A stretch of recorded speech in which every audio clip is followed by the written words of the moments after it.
Formula One is supposed to be a sport of precision, but right now, the most dominant team of the decade is operating with all the grace of a grocery cart with a wonky wheel. And here's the thing no one saw coming just 6 months ago. Max Verstappen and Red Bull are heading for a breakup, and it might happen faster than anyone thought possible. This isn't just about a bad race, a broken part, or a few sharp words muttered behind closed garage doors.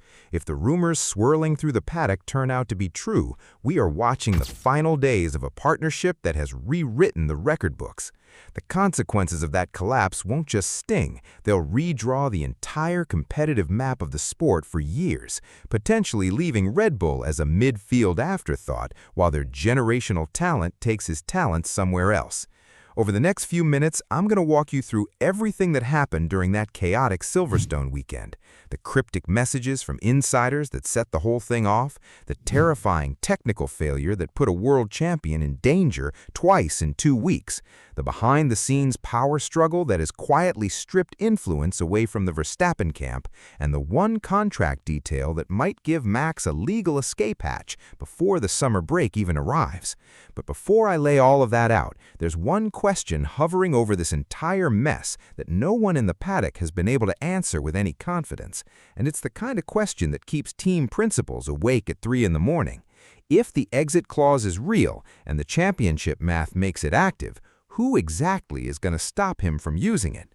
And if you think the answer is obvious, stick with me, because the situation inside Red Bull is so much stranger than any of the carefully worded press releases would have you believe. The whole thing started not with a bang or a crash, but with a single social media post that sent Formula One Twitter into a full-scale meltdown. Will Buxton, a veteran broadcaster whose face and voice have become synonymous with the sport's biggest storytelling moments, dropped a message that was short, vague, and absolutely electric. He wrote that a massive announcement was expected before the end of the day. Nothing more, no names, no teams, no context. Now, in any other week, that might have been filed under standard paddock noise, the kind of teasy nothing burger that generates a few quote tweets and disappears. But here's why everyone lost their collective minds.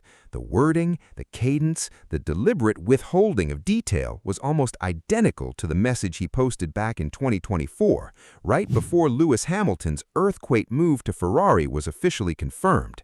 It was the same playbook, the same deliberate carrot dangled in front of a hungry fan base. And if there's one thing Formula One fans have learned over the years, it's that when a well-connected journalist uses that specific pattern of breadcrumbing, something genuinely massive is usually sitting on an embargo timer somewhere.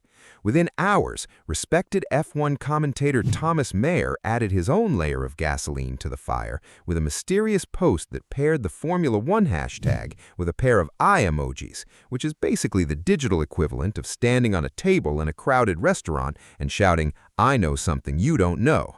Additional reports from multiple journalists started trickling out, all carrying the same undertone that something significant was developing behind the scenes and that the usual rumor mill had shifted into a higher gear.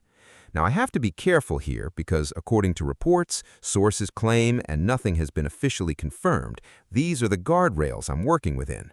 But the sheer volume of aligned chatter suggested that whatever this announcement was, it wasn't going to be a new sponsor deal or a fresh flavor of energy drink. Observers quickly narrowed the possibilities down to 2 main candidates, and honestly, either one of them would qualify as a legitimate bombshell. The first possibility involved Christian Horner, the long-serving team principal whose tenure has survived scandals, power struggles, and more awkward Netflix close-ups than any human should endure. The second, and this is the one that genuinely changed the emotional temperature of the conversation, connected directly to Max Verstappen's increasingly uncertain future with the team. And if you're thinking, wait, Verstappen has a contract, he's locked in, there's nothing to worry about, I need you to hold that thought because we're going to get to the contractual escape hatch that might make all of those assumptions obsolete. But first, we have to talk about what actually happened on the track, because that's where the frustration stopped being a simmering background tension and became a very public, very ugly fire. Let's talk about the crash, and I want you to understand that this was not a simple mistake, not a driver pushing a little too hard and paying the price. According to Verstappen himself, the incident was caused by a rear wing malfunction, a failure that should not be happening once on a top-tier Formula One car, let alone twice in 2 consecutive race weekends. The problem, as he explained it, was that the rear wing failed to close properly, which might sound like a minor mechanical hiccup until you understand what that means at the speeds these machines operate at. When that wing doesn't close, the car loses a massive amount of downforce, and downforce isn't just a fancy engineering term, it's the invisible hand that presses the car into the asphalt and keeps it from becoming an extremely expensive, extremely fast shopping cart with a death wish. At high speed, with the rear end suddenly going light, the car becomes unstable in a way that no amount of steering input can fix, and the result is the kind of crash where the driver is essentially a passenger, hoping the barriers do their job. Here's where my own frustration, just as someone who covers this sport, starts to creep in. Red Bull reportedly believed they had identified and solved the problem after the Austria incident just 1 week earlier. They had 7 days, an entire team of engineers, and all the data in the world, and yet a different but related technical issue produced the exact same dangerous outcome. Different root cause, same terrifying result. That's not bad luck anymore. That's a pattern. And patterns in Formula One are what separate championship-winning organizations from the ones that slowly slide backward into mediocrity. Verstappen didn't bother hiding his anger after the race, and why would he?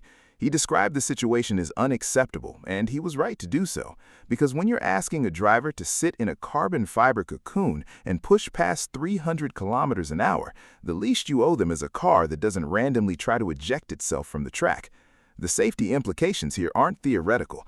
Both incidents happened at circuits with generous runoff areas, those wide expanses of asphalt and gravel that give a crashing car room to scrub off speed before hitting something solid. Verstappen pointed out, with the kind of grim clarity that only comes after you've had a moment to replay your own near miss in your head, that a similar failure at a street circuit like Jeddah would have been catastrophic. Jeddah is lined with walls, close, unforgiving concrete barriers that don't care who you are or how many championships you've won.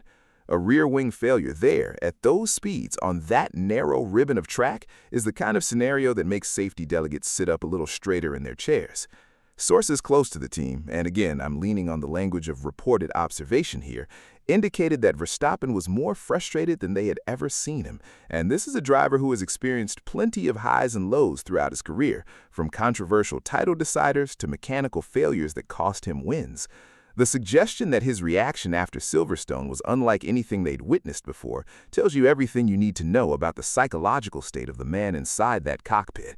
He's not just annoyed about losing points. He's starting to feel like the organization he trusted with his life is dropping the ball in ways that can't be fixed with a quick apology and a promise to do better next time. The apology did come, by the way. Team principal Laurent Miki stepped up and took public responsibility for the mistakes, and on paper, that's exactly what leadership is supposed to look like. But here's my slightly sarcastic take, and I hope you'll forgive me for this. If apologies were championship points, Red Bull would be running away with both titles right now. The problem is, the apologies have become increasingly common throughout the season, and at some point, a pattern of contrition stops being a sign of accountability and starts looking like a scheduled part of the weekend routine. Qualifying on Saturday, race on Sunday, apology press release on Monday morning. The fans have noticed this too, and the online conversation has shifted from sympathy to something closer to weary exasperation, the kind you feel when a friend keeps making the same mistake and swears they've learned their lesson this time. But the technical failures are only half the story, and I'd argue they're not even the most interesting half, because while the rear wing was busy ruining Verstappen's race, a much more telling drama was playing out in the paddock away from the cameras. Footage captured a visibly tense interaction involving Jos Verstappen, Max's father and one of the most influential figures in his career, along with his manager Raymond Vermeulen and several senior Red Bull personnel. The body language in that footage is the kind of thing you can't fake. The stiff postures, the clipped exchanges, the way Max himself appeared to be actively avoiding conversations before leaving the area as quickly as possible, while team officials were seeming to be trying and failing to get a word in. Now, I want to be fair here. No one outside that inner circle knows exactly what was said, and it's possible that a perfectly reasonable, entirely constructive conversation took place that just happened to look, from a distance, like a family intervention gone wrong. But the optics matter in Formula One, a sport where relationships are currency, and perception often drives decision-making as much as lap times do.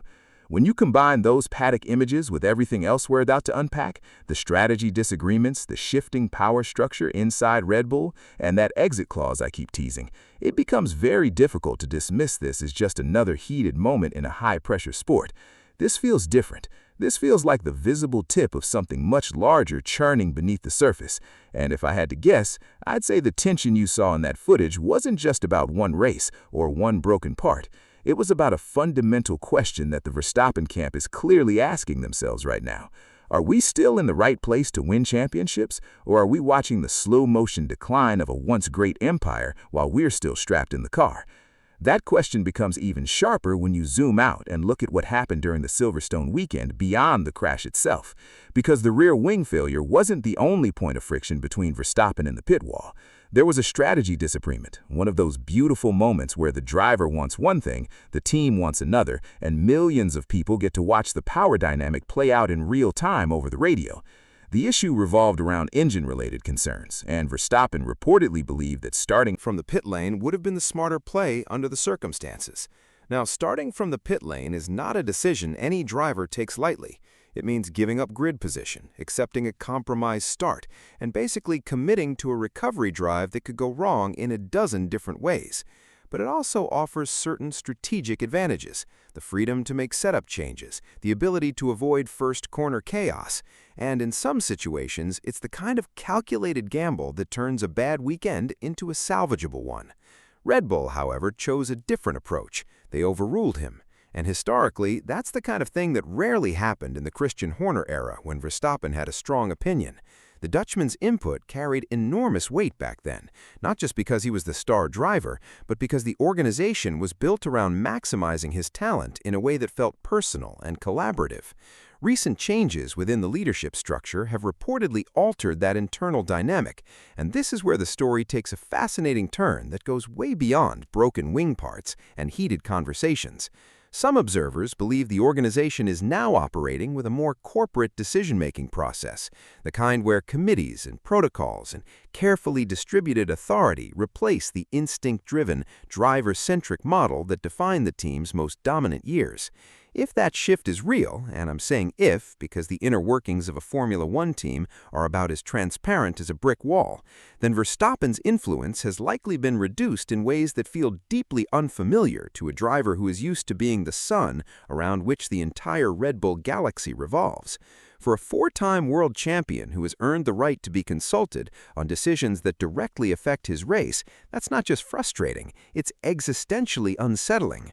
You spend years proving you're the best, you deliver championships, you pour everything into the project, and then one day you wake up and realize the team is making choices without you that you would have vetoed in a heartbeat just 12 months ago. That kind of shift doesn't just bruise the ego, it erodes trust, and trust is the invisible adhesive that holds a driver-team relationship together through the bad weekends. Without it, every setback feels personal, every disagreement feels like a power struggle, and the exit door starts to look a little less like a theoretical concept and a little more like a viable option. And now we arrive at the part of the story that genuinely reframes everything, the one detail that transforms this from a juicy paddock drama into a legitimate crisis for Red Bull Racing. There are reports, and I'm going to use the careful language this situation demands, suggesting that Max Verstappen's contract contains an exit clause tied to specific championship conditions. The way this clause allegedly works is straightforward enough. If Verstappen is unable to secure a position within the top two of the drivers' championship standings by a certain point in the season, he gains the right to explore opportunities elsewhere, to effectively walk away from a contract that on paper was supposed to keep him at the team for several more years. Now, with only a short period remaining before the summer break, the math is starting to look very uncomfortable for Red Bull. Verstappen is reportedly outside that top 2 threshold, and if the rumored clause is accurate, and I have to stress this has not been officially confirmed by anyone with the authority to confirm it, then the legal mechanism that could free him from his obligations may already be active. Let that sink in for a moment. The most talented driver of his generation, the man who has been the face of the Red Bull project, the 4-time world champion who seemed destined to break every record the sport has, might currently possess the contractual right to say, "Thanks for the memories, I'm out." That's not a storyline for next year's silly season. That's a storyline for right now, for this week, for the days between Silverstone and whatever comes next.